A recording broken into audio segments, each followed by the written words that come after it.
చూస్తాం. Rajahmundry central jail నుంచి YCP MP Mithun రెడ్డిని విజయవాడకు తరలించారు. మద్యం కుంభకోణం కేసులో సిటీ అధికారులు కస్టడీలోకి తీసుకున్నారు.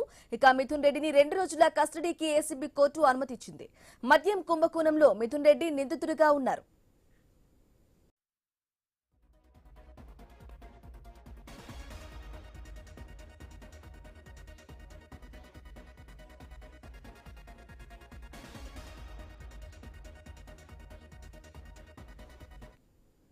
రైట్ గా మరో బ్రేకింగ్ న్యూస్ చూస్తున్నాం. రాజమండ్రి సెంట్రల్ జైలు నుంచి వైసీపీ ఎంపీ మిథున్ రెడ్డిని విజయవాడకు తరలించారు. మద్యం కుంభకోణం కేసులో సిటీ అధికారులు కస్టడీలోకి తీసుకున్నారు. మిథున్ రెడ్డిని 2 రోజుల కస్టడీకి ఏసీబీ కోర్టు అనుమతించింది. మద్యం కుంభకోణంలో మిథున్ రెడ్డి నిందితుడిగా ఉన్నారు. రైట్ గా ఇదే విషయానికి సంబంధించి లేటెస్ట్ అప్డేట్స్ అందించడానికి మా ప్రతినిధి కాంతి అందిస్తారు. కాంతి, చెప్పండి, రాజమండ్రి సెంట్రల్ జైలు నుంచి వైసీపీ ఎంపీ మిథున్ రెడ్డిని విజయవాడకు తరలించినట్లుగా తెలుస్తుంది. అప్డేట్స్ ఏంటి? బ్రాహ్మణి, ఏపీ లిక్కర్ స్కామ్ కేసులో ఒక కీలక పరిణామం అని చెప్పాలి. సిట్ కస్టడీకి ఎంపీ మిథున్ రెడ్డిని ఇస్తూ ఏసీబీ ప్రత్యేక న్యాయస్థానం ఆదేశాలు జారీ చేసింది. అయితే 5 రోజుల పాటు కస్టడీకి ఇవ్వాలని ఏసీబీ కోర్టు ఏదైతే పిటిషన్ దాఖలు చేసిందో దానికి సంబంధించినటువంటి వాదనలు నిన్న జరిగాయి.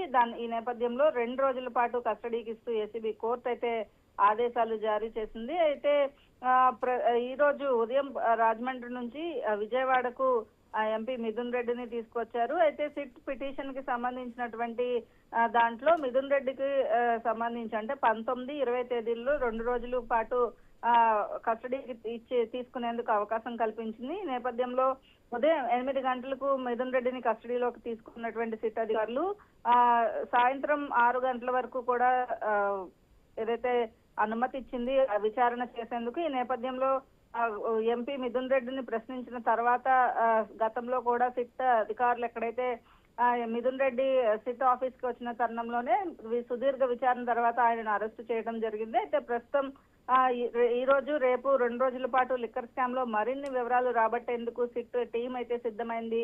అయితే A4 గా ఉన్నటువంటి మిథున్ రెడ్డికి సంబంధించి ప్రస్తుతం ఏదైతే ఉపరాష్ట్రపతి ఎన్నికల్లో ఓటు వేసేందుకు బెయిల్ ఇచ్చినప్పటికీ కూడా తిరిగి ఆయన మళ్ళీ కూడా వచ్చారు. అయితే బెయిల్ కి సంబంధించినంత వరకు కూడా ఆయన రాజమండ్రి జైల్లో లొంగిపోయిన పరిస్థితి ఉంది. ఈ నేపథ్యంలో ఆయనను రాజమండ్రి సెంట్రల్ జైలు నుంచి విజయవాడ సిట్ కార్యాలయానికి తరలించారు. 2 రోజుల పాటు ఈ రోజు రేపు కూడా మరిన్ని మద్యం కుంభకోణానికి సంబంధించినటువంటి వివరాలను సేకరించేందుకు సిట్ అధికారులకు ఏసీబీ కోర్టు అనుమతి ఇవ్వడంతో ఆయన విజయవాడ తీసుకురావడం జరిగింది. Brahmani. Okay, right Kanthi, thank you for the updates.